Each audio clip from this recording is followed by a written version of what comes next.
안녕하세요. 여러분의 이야기 친구 정유생입니다. 오늘은 개천절을 맞아 단군 신화와 신화에 관한 해석을 해보고자 합니다. 그러면 바로 들어가 보도록 하겠습니다. 옛날에 환인의 아들 환웅이 있었습니다. 환웅은 인간을 다스리고 싶어 했습니다. 환인은 그것을 알고 어디가 자기 아들이 다스리기 좋을까 살펴보았습니다. 살펴보니 태백산 근처가 널리 인간을 이롭게 할 만하여 환웅에게 천부인 3개를 주어 태백산으로 내려보내 인간을 다스리게 했습니다. 환웅은 3000명의 신하들을 데리고 태백산 꼭대기 신단수 아래로 내려왔습니다. 환웅은 풍백, 우사, 운사를 거느리고 인간 세상에 360여 가지 일들을 주관하면서 세상을 다스리고 교화했습니다. 어느 날은 같은 동굴에 살던 호랑이와 곰이 인간이 되고 싶다며 환웅을 찾아왔습니다. 환웅은 곰과 호랑이에게 쑥과 마늘을 주며 너희들이 이것을 먹고 100일 동안 햇빛을 보지 않으면 사람이 될 것이라고 했습니다. 호랑이는 얼마 지나지 않아 포기했지만 곰은 21일 동안 열심히 쑥과 마늘을 먹으며 버텼습니다. 그러자 곰은 여자 사람이 되었습니다. 후에 사람들은 곰이 여자가 되었다고 하여 웅녀라고 불렀습니다. 그런데 사람이 된 웅녀는 결혼을 해서 아이를 갖고 싶어 했습니다. 그래서 환웅이 내려온 신단수 아래로 가서 아이를 낳게 해달라고 빌었습니다.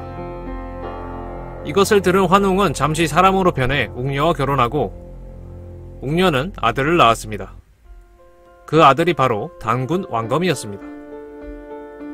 단군 왕검은 성장하여 평양성을 수도로 정하고 나라 이름을 조선이라고 했습니다.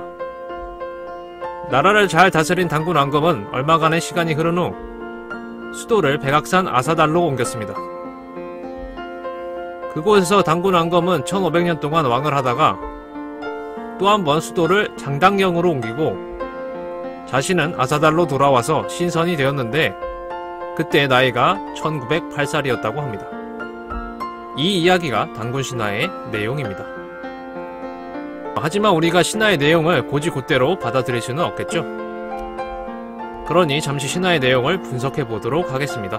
먼저 환웅이 풍백, 우사, 운사를 거느리고 왔다고 했는데 이들은 모두 날씨에 관련되어 있고 이는 당시 사람들 대부분이 농사에 종사했기 때문에 날씨를 굉장히 중요하게 생각했다는 것을 보여줍니다.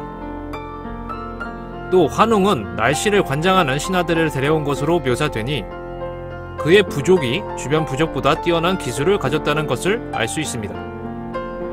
두 번째로 곰과 호랑이가 인간이 되고 싶어 했는데 이는 곰을 숭배하는 부족과 호랑이를 숭배하는 부족이 뛰어난 기술을 가진 환웅 부족에 합류하고 싶어 했고 또 두 부족 중 곰 부족이 환웅 부족과 결합하여 왕비족이 되었음을 말합니다. 단군 왕검은 1500년 동안 나라를 다스렸다고 하니 이는 단군 왕검이라는 명칭으로 불린 여러 군장들이 차례로 고조선을 다스렸음을 말합니다.